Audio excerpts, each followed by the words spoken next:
All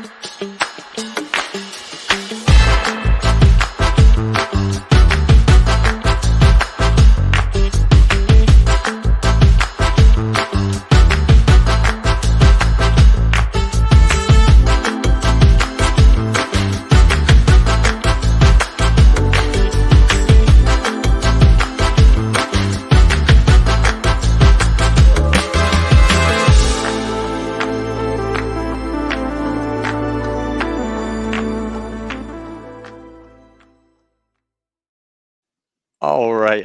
I can't. Okay, that is big debut of the thing that amazing. oh man, I worked so embarrassingly hard to make that video. I'm sitting over here going, I know. I is was it a 70s bopping. dance Yeah. club? Yeah. It's like there's a little bit of Starsky and Hutch and a little bit of something else that I can't quite put my finger on, but it's there. That's So great. yeah, that's the big debut of the our front bumper to get us started. We are growing, I'm telling you. Mm-hmm. Yeah. Anyways, welcome everybody. Thanks for tuning in. This is Freshforward episode 6, I think. We are talking about release 3900.89 with the Ultra LMS, and talking about some of the updates that we can look forward to as we um, get into April. So, I've spoiled the surprise already. I have to get used to not having our guest on screen already. screen. So I'm gonna do this. There he goes. He's not even here. Yeah, Who? yeah. Yeah, he's gone and he's muted and he can't do anything about it. So, welcome everybody. This is 3900.89, and we're your hosts. And we're excited to have you joining us. Let me just do this button. Here we go, 3900.89. And as I said, we've got a special guest joining us. Fine, I'll add him back to the stage. So we've got, Yay. hey, there he is. There he is. And this is so a big welcome and thanks for joining us to Chris Triplett from Anthology. He's a solutions engineer, and we've met a couple times, and both times have been here at the college, eh, Chris? So Absolutely. Yeah. Georgian always puts on a good time. And yeah, I tell you every single time, I've never seen a better run event and a better catering service than I've seen at Georgian College. Like the spread is always really, really good. So I'm a little disappointed I have to do this virtually from yeah, well, we tried to cater it and send you food remotely, but I'll wait for my coffee. My Tim Hortons wasn't here, so I don't know. That's right. Yeah. Well, that's kind of you to say, right? And I guess big shout out to Colleen because she's the one who organizes the catering for those events for us. But I guess also to the last class, which is the on-campus restaurant and bar, I guess, and they're the ones who put the food together. So they always knock it out of the park when you give them a little bit of like, hey, can we do this today? And yeah. So I'm glad you joined us. Thanks for hanging out with us, and glad to have you here. As I said, you're a solutions engineer, and for I would say everybody on this call, and maybe most people listening, I don't know what a solutions engineer is. So tell us about what you do, Chris. Absolutely. So I've been with Anthology for the last 2 years, and I come by way of a course analytics background. So my whole background, the last 6 years before that, was all working kind of on the vendor side, but with course scheduling analytics. So right sizing the student schedule to meet student demand, and that was really what my background's in. And while I was there, I kind of got into this whole idea of solutions engineering, which really is I think kind of the middle area between our sales team and our product. And so a lot of what I do is go out and work with partners like Georgian or folks that have no idea who even Anthology is, and talk to them about, you know, what kinds of things that they are dealing with on campus, and then pair our solution set that we have, which is very robust at Anthology now, with what they might need. And so it's really a lot of listening, and then a lot of understanding, how do I align what you're looking for in your value set and your set of criteria, and how do I marry that with, you know, what we can do, whether it's in our LMS like Blackboard Learn, or if it's in, you know, our ERP system that we have in Anthology. I mean, there's a whole host of things. And so it's really just a lot of listening and understanding and having conversations like these. It's great. Awesome. There we go. Glad you're here, Chris. Yeah, thanks for having me. Yeah. So let's jump in. We're 5 minutes in, and Colleen told me like less chit chat maybe this time to keep that time down. No, I am sure we're gonna blow past 20 minutes today. Oh, yeah. Because there's so much good stuff to talk about. But before we get right into it, maybe what we can do is just do a quick little recap about what we covered last last release with the 0.86 release. So this was the March release. These were our top 5 as we went through there, Chris. We just kind of go through and like which is the biggest impact for our faculty.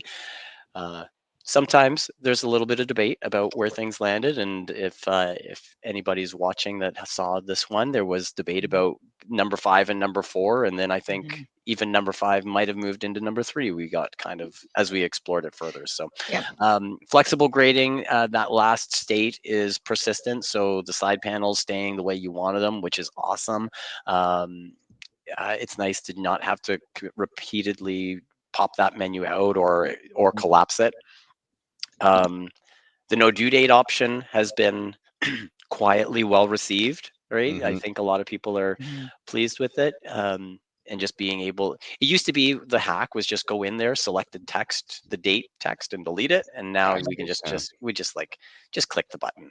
That's much easier. So announcement indicators, I know for me in my course, I'm seeing those indicators, which is a nice little draw of attention, right?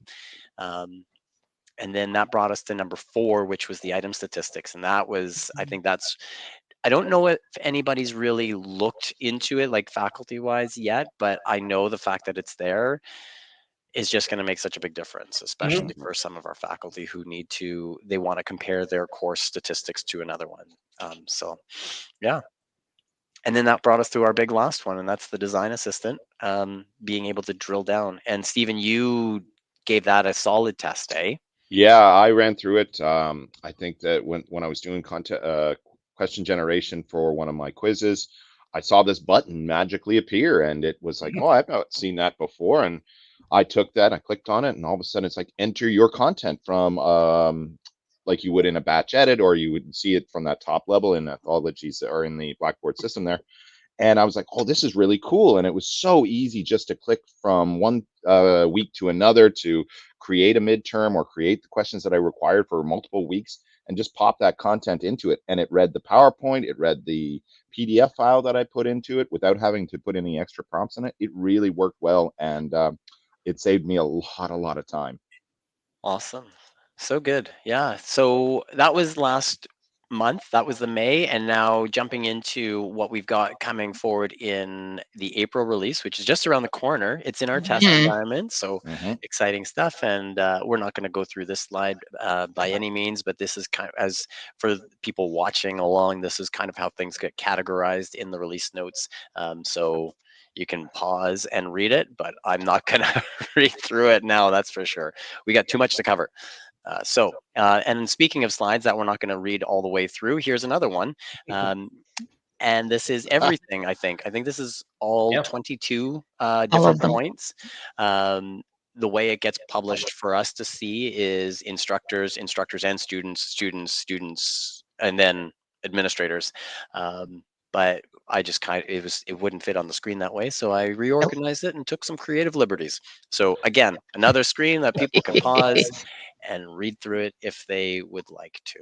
Or a shout out to where that content can be found. Okay. In the faculty toolbox. So let me tell you where you can find that in Georgian College's SharePoint. You can go to the employee portal and then to the faculty toolbox, and there's a link there for Blackboard release notes. And you will find each month with our highlights as well as these notes in a PDF format from Anthology. Yes. And that's a special members only perk if you work at Georgian College. Otherwise, you have to go hunt it down on the Anthology website.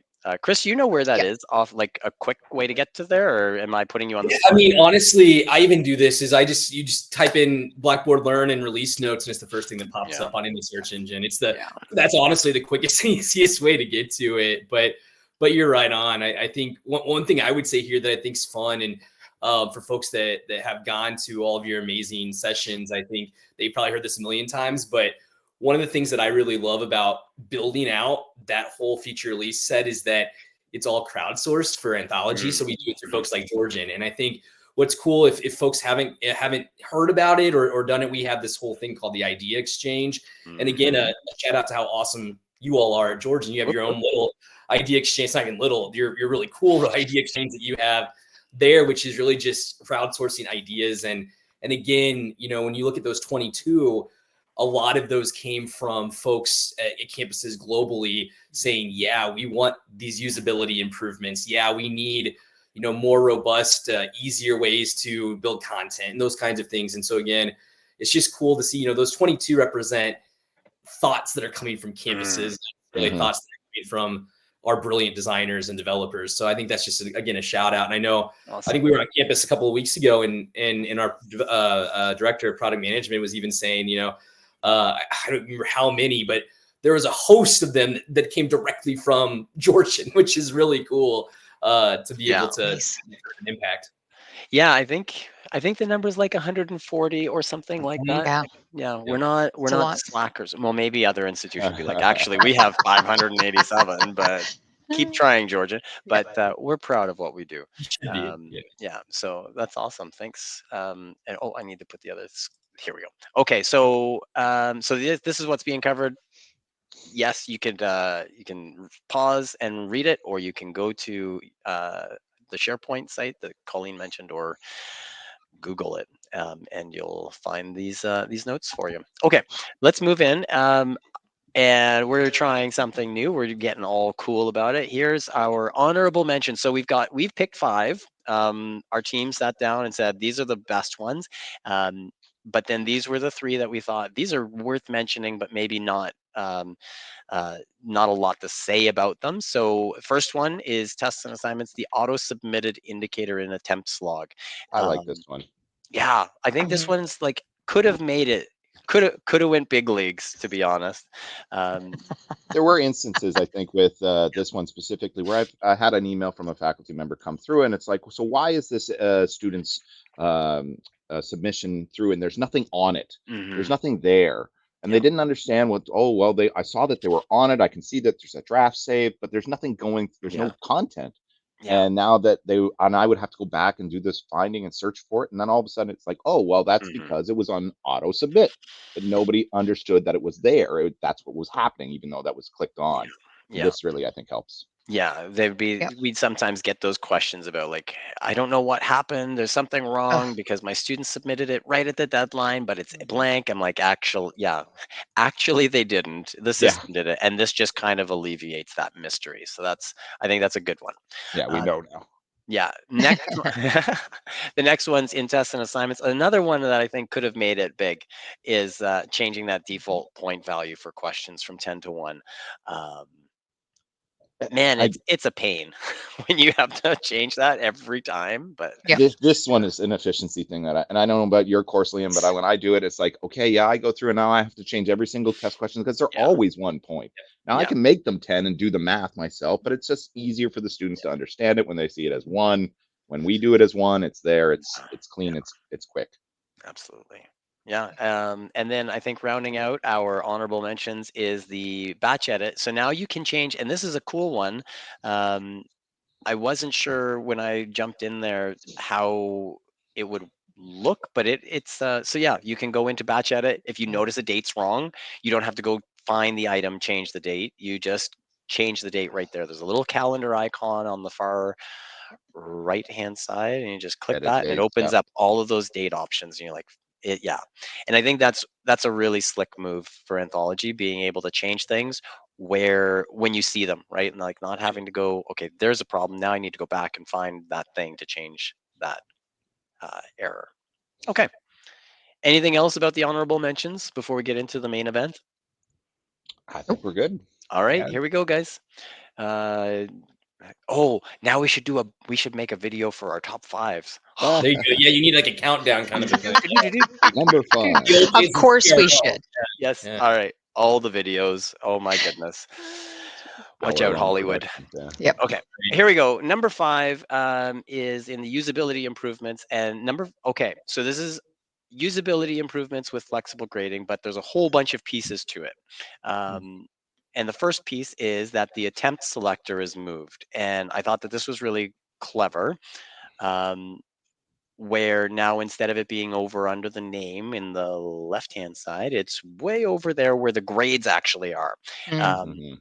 And I think that I think that that's a great move to have it over there. So it's more intuitive, right? You're all of the stuff that if you're marking, it's all here in the corner. Um, yep. Anything? I think I can just keep going unless you Keep get going. Yeah. Okay. Roll it. Roll. Oh, the clock's going. I can hear it ticking over there, Colleen. So the attempt selector is the first one. Single grade pill in grading interface, and this I think is like one of the less is more is what Yep. comes to mind, right? Like Yeah. fewer places where it looks like you could be entering the grades makes it so much easier for our faculty to know that they're doing it right, because then you've got all of that. We've got faculty Yeah, saying like, there's a why lot of does it say I confusion. have 1 to grade, but I've marked or 39 to grade, Right. but I've put a grade in everywhere, but it's, well, you actually overwrote it. So, Yeah, that yeah, override being gone from that spot is really helpful. yeah, It's huge. And I think with these usability pieces, like it's just a matter of just making it very simple. It's making it very, like it says, explicit. And you're going to see a lot more with this, like even with in future releases coming out with just plainly stating when students submitting assignments, having that submission box that clearly states, here's where you drop it. I mean, just it's those kind of simple things that are part of those workflows that we, I think, take for granted because they are simple workflows, but it's just calling it out and saying, here's exactly where you click it. Here's, Yep. and it just takes it just kind of foolproofs it in a sense. Yeah. Definitely. And along with that is that last point on the screen is that in order to override a grade, you have to hit a menu and say you want to override the grade, right? And I think Right. just like Huge. gently guiding everybody to be following Yep. the process to mark correctly, and I think it's just going to clean everybody's experience up a lot. Yep. Another part of the same, actually, so there's that point there when the override label appears over the grade pill, and here the instructors can adjust the final grade for the submission. So it's in that 3-dot menu, and then the submission receipt location. And I had to kind of go into the test environment to see what that meant. It's that the submission is neatly tucked over, and maybe, Colleen, you think I've got time to just kind of pull that on screen here briefly, please? Okay. Yep. I'm asking permission. So here we go. You should be able to see that. Yes. So this is our test environment. If I go into Gradebook and look at our assessment that has been submitted, and you see there's two submissions. Looking at that guy. So this is what the grade area looks like now. I can collapse this and I'll collapse this. And let me just make a screen. I'll zoom in zoom in a little bit. There we go. Here you can see like there's 1 grade pill here. And if we wanted to look at the first version or the second version, you see it's attempt 2 of 2 is right here. There's attempt 1. So it's all tucked up here. And really, I think because it came up with this name, and this is kind of like just, I think, a good use of real estate on the screen, is like it makes this top banner smaller and gives you more visibility into your stuff. So and then to do an override, here's the button and there's how you override. So pretty That's cool. great. Okay, let's get that out of the way. A lot of work went into putting that assignment there with 2 submissions so that I could show that. So I'm glad I got the opportunity to do that. So, okay. Number 4 is, again, feedback. Test and assignments feedback. So feedback remains visible to students regardless of the release conditions settings. And I think this is really, this will resolve several calls for support for us, I think, where people are asking like, why can't my students see their feedback? So, and Chris, I'm not sure if you can educate me and everybody. So this is only related to the release conditions, or is it that feedback is also going to be visible if you go into the item and say hidden? Yeah, so it would be covering for both use cases. Yeah, so Okay. so both use cases of if, let's say, you've set up those release conditions, they haven't met whatever requirement is yet to actually see that feedback, it's going to give them that ability to now. So that's it. That's going to be great. And the same kind of thing can be said for those individual exceptions or exemption types of pieces you do on the content items. So again, I think it's just about making things easier. I mean that's the theme is for a lot of these is that usability factor of if I think I should have access to something, then I should have access to something. And it goes the same way here with this kind of feedback loop is making sure folks get it. Because it's important, right? I mean, that's the crux of learning is getting that feedback. So again, it's just making it more accessible for folks to know. Yep. Great. Cool. So that's number 4. And so students now can see their feedback without complication. Moving into number 3 then is flexible grading. And this is one that I've heard so many faculty asking for. Like I want, especially when they have essay questions, right? I have an essay and I want to give them feedback, but I can't because I have to put it in the overall stuff. So now instructors can now provide contextual feedback by student on all question types. Once students have submitted their tests and scores are posted, students can access that feedback. So in other words, we can give feedback on an individual question. We can say, this is great job on this essay, or you are way off base on this one. And the process for that is pretty straightforward, right? And I think what we'll do maybe is not demonstrate. Do we want to demonstrate that, or we won't save that for a follow-up video? Yeah, we can do a snippet on that one. Yeah. All right, so folks, stay tuned, and we'll have that available for you. But I know not a lot necessarily from me to say. I don't know, Stephen or Colleen or Chris, if you guys have anything to add, but I just know I think that's high impact. As simple as a thing it is, I think it's going to be high impact. So yeah, it's been one of the things we in that idea exchange that I talked about earlier on. That's been just one of those top things over and over again. And I think you hit it on the head, especially with essays. People want to go in and give maybe more context to that specific piece and not have to group it in. And I think it's also worth mentioning that in each of those individual rich text editor boxes, when you're providing that feedback, you can also do the audio video feedback, which is big. Great. Yeah, so in each one of those, you'd be able to take advantage of that kind of a feedback. So. Oh, wow. I haven't even thought of that. Yep. Yeah. That's such a huge improvement for faculty, right? I mean, for students too, you're thinking about, is this a copied and pasted response? When you actually see your instructor speaking to you and it's very personal, that's had a huge impact for students. And now I'm wondering, if I made an assignment and had students peer evaluating, do the students have that same power? It's a good question, Liam. I actually haven't tested that workflow, but in a future video, we can talk about that. So yeah, I'll do some testing and I'll send it over your way so you can make a snippet of it.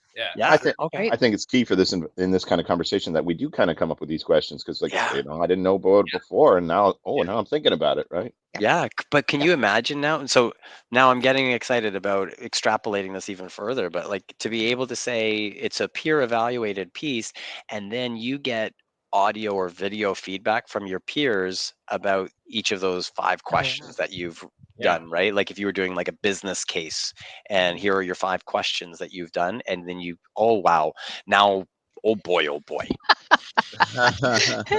those wheels turning. Yep. Right? Yeah. Okay. So that's number 3. And now I'm thinking maybe it should have bumped to number 2, but this is what happens. Yep. Oh, that's a cool one. Okay, so number 2, getting to final stretch here. Number 2 is duplicating questions. This allows instructors to quickly copy an existing question within the same assessment or the question bank, eliminating the need for manual duplication. Wow, what a time saver that's going to be. Yeah. Immediately. Yeah, go ahead, Stephen. Yeah, and I think maybe Chris can elaborate on this as well. But for me, it's like when I like to, I want to challenge my students when I have my quiz questions and the multiple choice, and but I also want to give them an opportunity to read through the test and then find the answer, maybe necessarily within the other questions that I have. So I have a question there, and I've got the multiple choices, and it's the same answers over and over again, and it's just wording the question slightly different. And this really saves me a lot of time when I have those type of questions come out. Huh. Yeah. Well, that's an interesting use case. I didn't even think of that. What comes to my mind immediately are the calculated questions, like those math ones where and I love the faculty who use calculated questions, but man, those questions get complicated, Yeah. right? Like they're really and rightfully so, they're intricate and they're involved. And to be able to just say, I want to duplicate that one that I just spent 15, 20 minutes perfecting and say, and now I'm just going to change the values, like that's gonna I can think of a couple people, their names come to mind where they may say, well, it would have been nice to have this a year ago, but everything would be nice to have a year ago. Uh, Yes. what's the proverb? It's like the best time to plant a tree is 20 years ago, and the second best time is today. So Yep. here you go. So yeah, I think that's our big one for our second top pick, which leads us to our final number one top pick, and go. There it is. It's the AI design assistant, and we're just growing Yeah. on what we've been excitedly promoting with our faculty, and even just watching some of our content, like the analytics on our videos. The AI ones tend to have a lot of traction. Um, but yeah, the context picker has been now expanded to work for learning modules, as well as assessments and discussion boards and journals. And I think this is pretty exciting, right? Being able to say, I want to create an assignment. And we were talking about that last month where we were Yep. saying, just put it into the discussion Yep. generator Mhm. and act like you're creating a discussion board, Mhm. but then copy the text and now create an assignment and paste that. And now you've got your assignment. And this is like, Mhm. oh, This takes that step out, right? Yeah. yeah, forget It what I does. said a month ago. Yeah, what I love about this one that I always show whenever I'm doing demos around it is I'll take a syllabus and just use that in my context piece. And it can actually look at your syllabus if you have the dates, module topics, and descriptions. Even if you don't have any of those, but if you have the topics in general, it will build your learning module scaffolding based off your syllabus. So if you think Okay. about that Yeah. it's cool. It's quick, and you get the images, you get all the kind of stuff that comes with it. So I think that's Wow.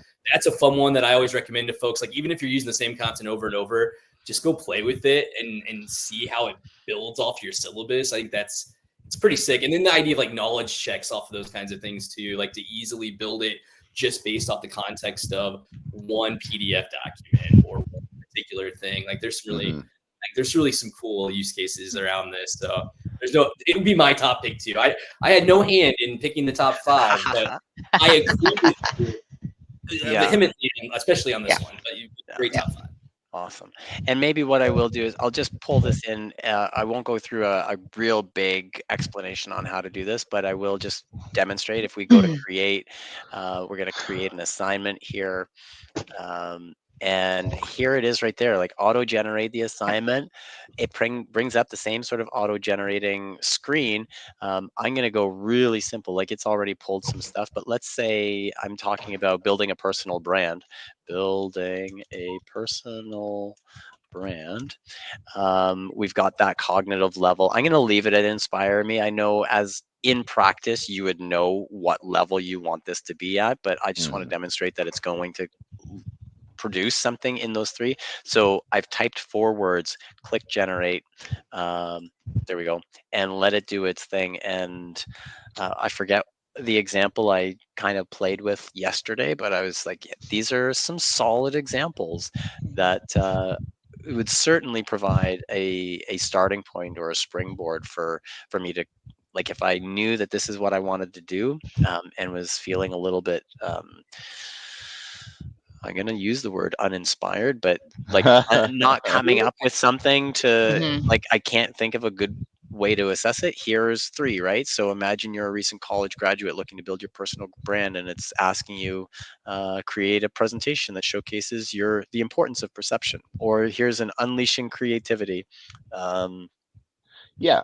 And I think it's Right. key So there at the bottom right now, Liam, like you said, which you're not feeling quite which way to assess them, but that cognitive level being explicit right there.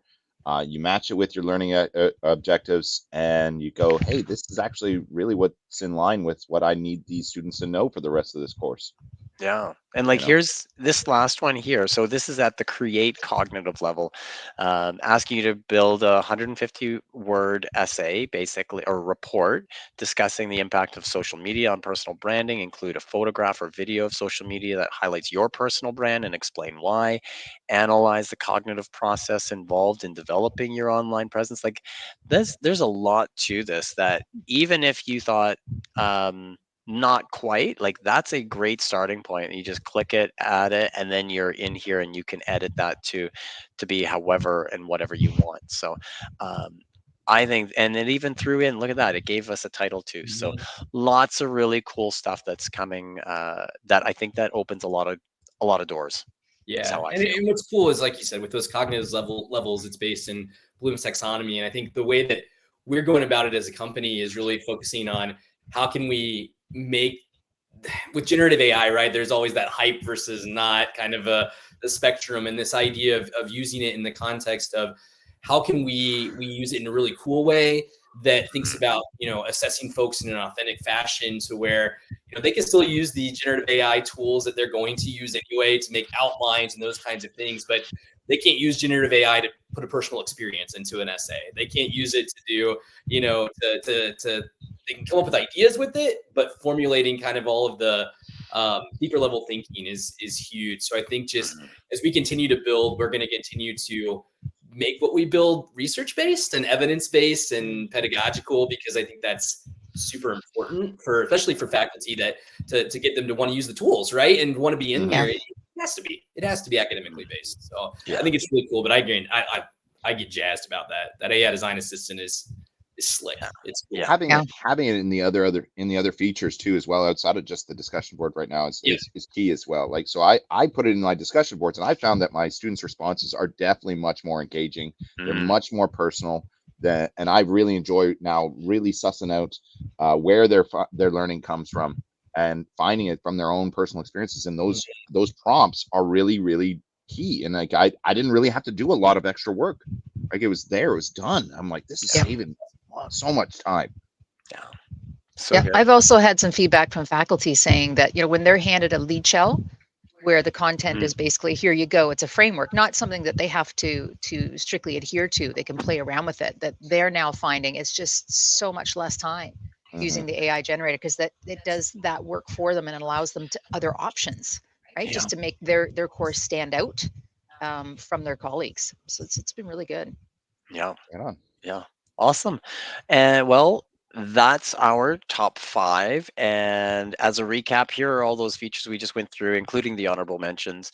I don't know. I think we're all kind of universally content with the top pick being top pick, but I think maybe some of those, and it's really case by case, right? So, but now that we've talked about it, folks can kind of decide, like, oh, that's something that I would get excited about, as opposed to this other piece. But that's it. And I think it's key here, Liam. Just one thing before we go here. So I want to encourage faculty to get into their sandboxes and try these things out. Right. Really get in there, try things out, put your content in, use some different content, play around in that sandbox. It's called a sandbox for a reason to play in. That's right. And that's a great plug, Steve, because a lot of them are not used. Right, because when we did our ultra training, when we migrated, that they were also given prep shells, right, for their courses at the time. And I find you're right; they've gone and they've crafted it all in their prep shell. But that sandbox is exactly that. When they see it, they say, "What will it do?" That's where you want to go, because you can do no wrong. There's no recourse. You can have fun in there, and you can really say, "Oh my goodness, that's so cool!" And I can use this in my course now. And then all of a sudden, and it acts the same, almost like a prep shell, but with that freedom that you don't have a label to it. So. Great. Awesome. Well, that's it. Thanks again, Chris. It was so awesome for you to join us. I appreciate you hanging out with us and going through this, sharing your perspective. I'm hoping that those who are watching online appreciated it as well. Yeah, check it out. Test it, just like Steven said, and that's such a good point. We need to make a point of saying that every week. Try these things out in your sandbox, and I guess that's it. I have no official way to wrap up other than I'm just going to hit play on this cool outro video, and we invite everybody to comment if you're excited about something. Add the comments, like it, share it, subscribe it, and we will see you with our next video. All right, thanks everybody. Have a great Thanks, Chris. Yeah, thanks for having me. Thanks, guys.